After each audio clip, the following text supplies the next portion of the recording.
Mari kita berdoa. Maha besar Allah kami yang hidup, yang berkuasa di surga di bumi, Allah yang kekal.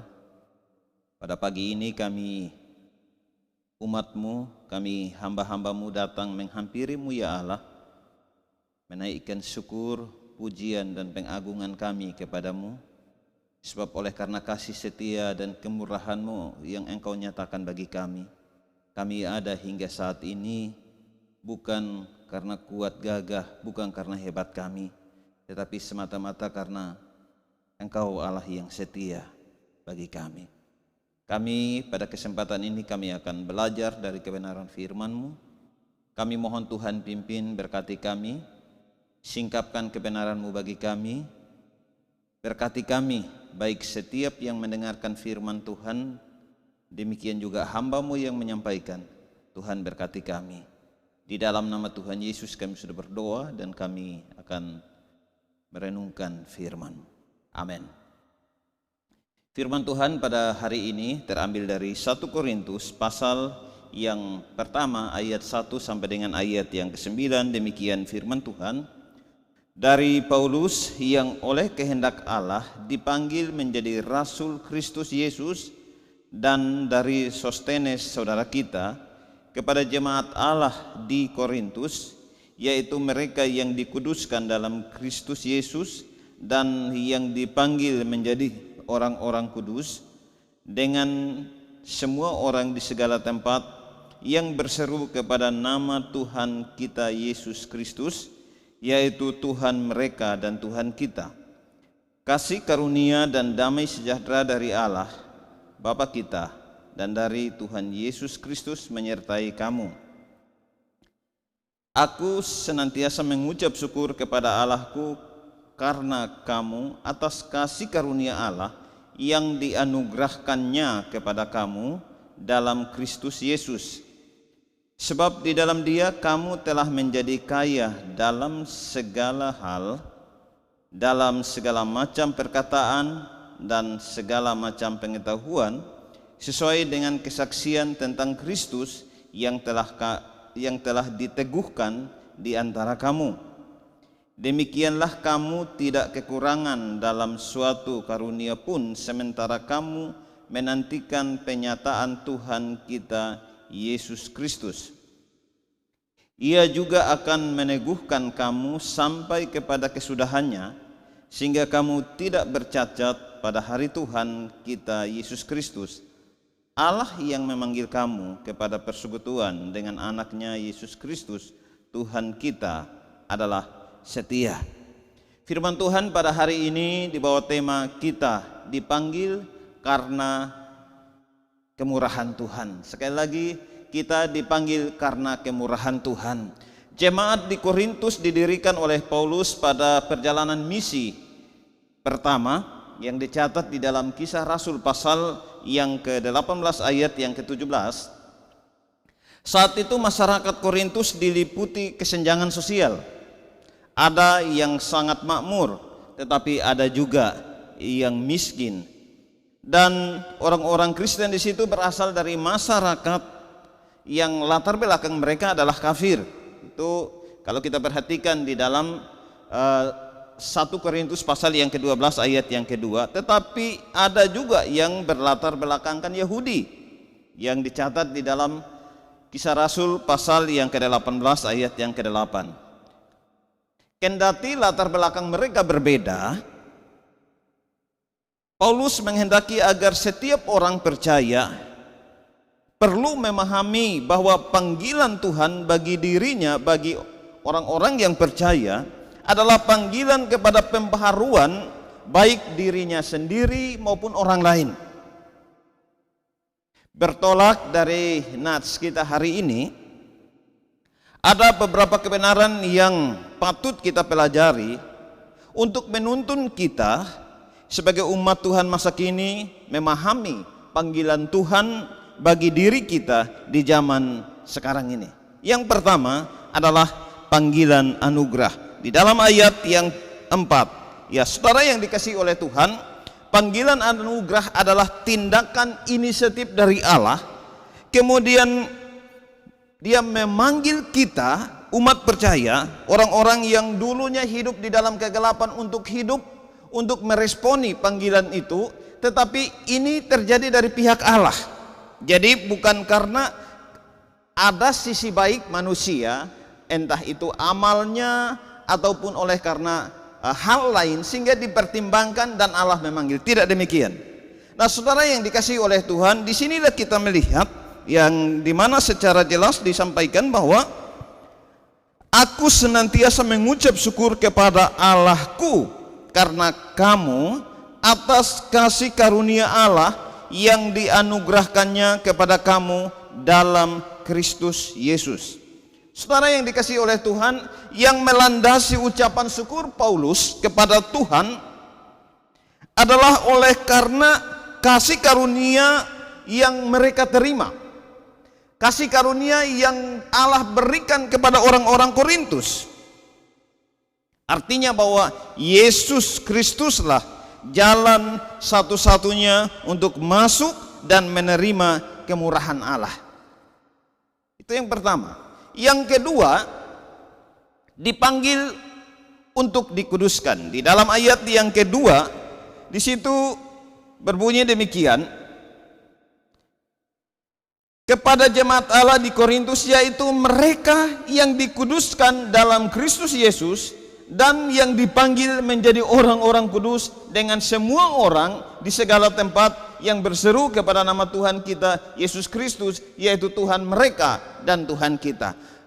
Paulus pada bagian ini memberikan pemahaman kepada orang-orang Korintus bahwa akibat dosa manusia terputus hubungan dengan Allah, dan dosa membuat manusia menjadi seteru Allah, menjadi musuh Allah, dan akan dihukum. Dan Allah yang akan menghukum itu adalah Allah yang kudus. Oleh sebab itu, saudara yang dikasihi oleh Tuhan, orang berdosa menjadi kudus itu adalah karya Allah. Karya Allah yang dinyatakan melalui Yesus Kristus,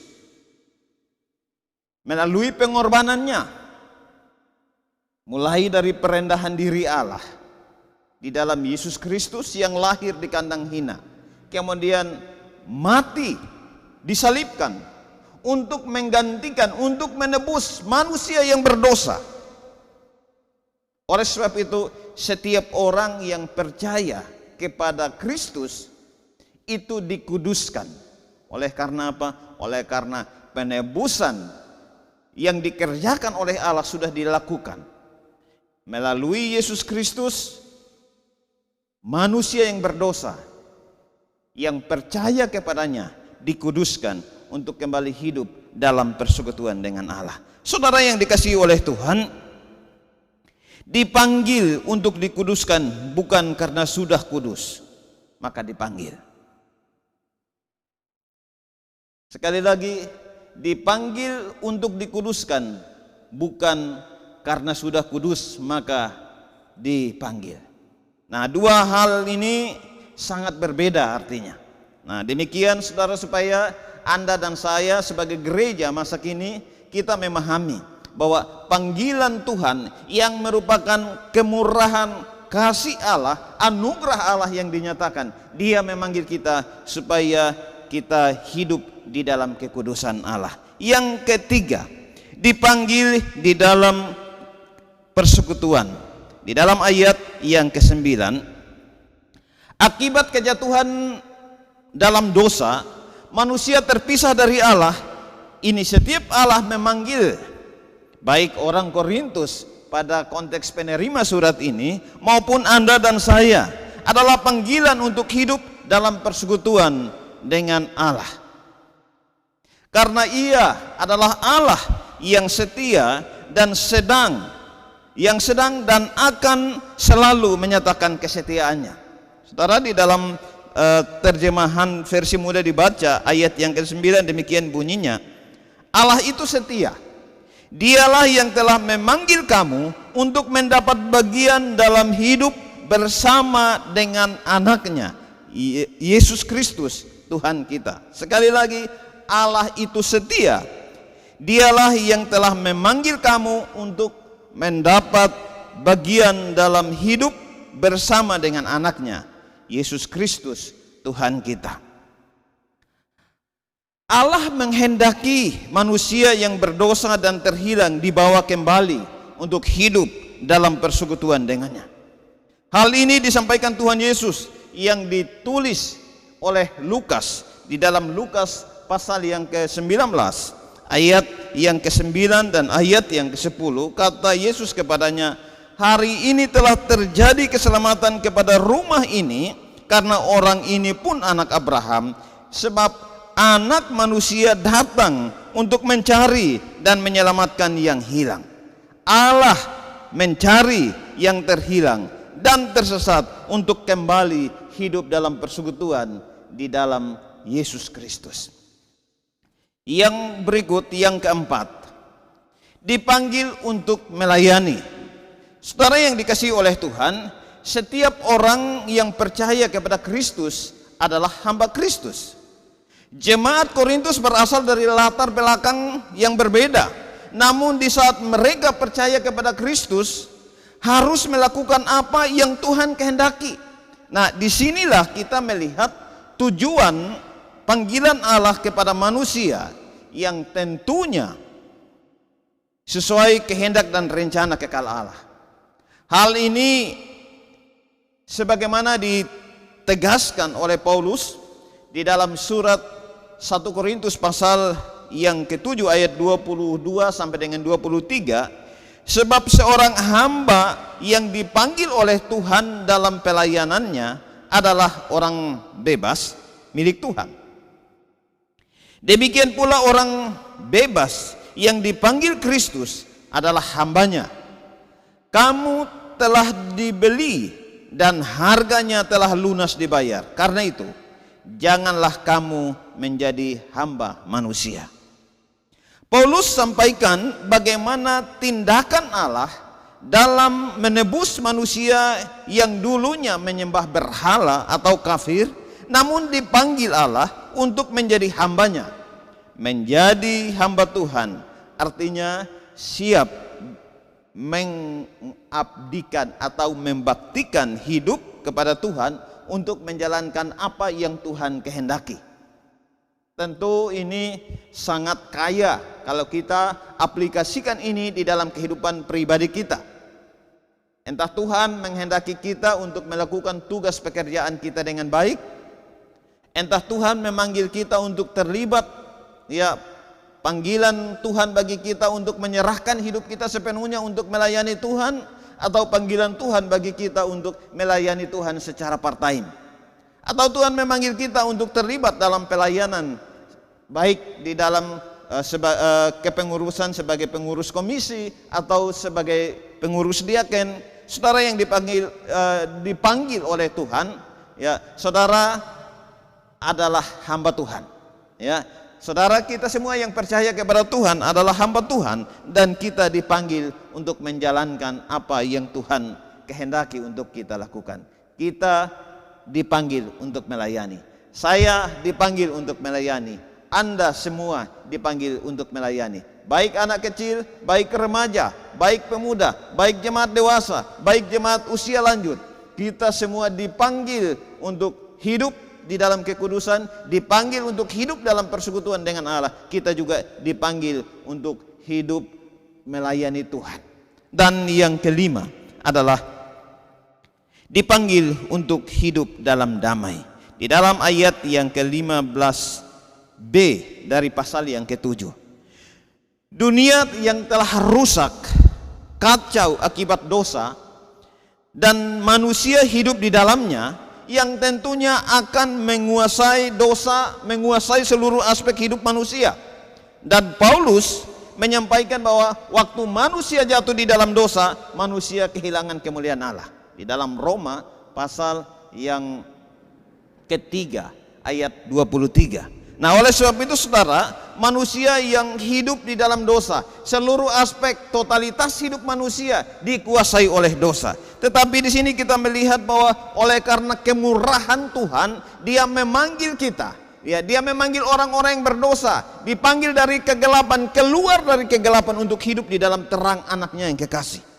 Nah, dengan demikian saudara yang dikasihi oleh Tuhan, ini kemurahan, kebesaran, kuasa dan kasih Allah yang dinyatakan, yang diberikan kepada manusia yang berdosa. Untuk apa?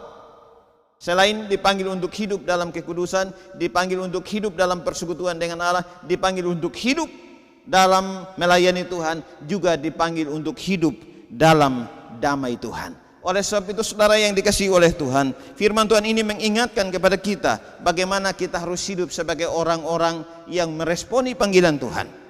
Kejatuhan manusia dalam dosa membuat manusia hidup terpisah dari Allah, dan manusia mengalami kerusakan secara total, mencakup seluruh aspek hidup manusia. Tetapi syukur kepada Allah yang karena kemurahannya ia memanggil orang-orang berdosa, baik konteks orang-orang Korintus, latar belakang mereka, demikian juga saya, latar belakang hidup saya, Anda, latar belakang hidup Anda. Kita semua dipanggil oleh Tuhan, bukan karena ada amal baik kita, tetapi karena Dia mau menunjukkan kemurahan kasih Allah kepada Anda dan saya. Oleh karena itu saudara yang dikasihi oleh Tuhan, kita sebagai gereja di masa kini, kita perlu menyadari bahwa panggilan Tuhan bagi setiap kita adalah panggilan untuk hidup kudus. Panggilan Tuhan bagi kita adalah panggilan untuk hidup dalam persekutuan dengan Dia. Panggilan Tuhan bagi kita semua adalah panggilan untuk melayani Sang Tuhan Juru Selamat kita, dan panggilan Tuhan bagi kita adalah panggilan untuk hidup dalam damai sejahtera Allah.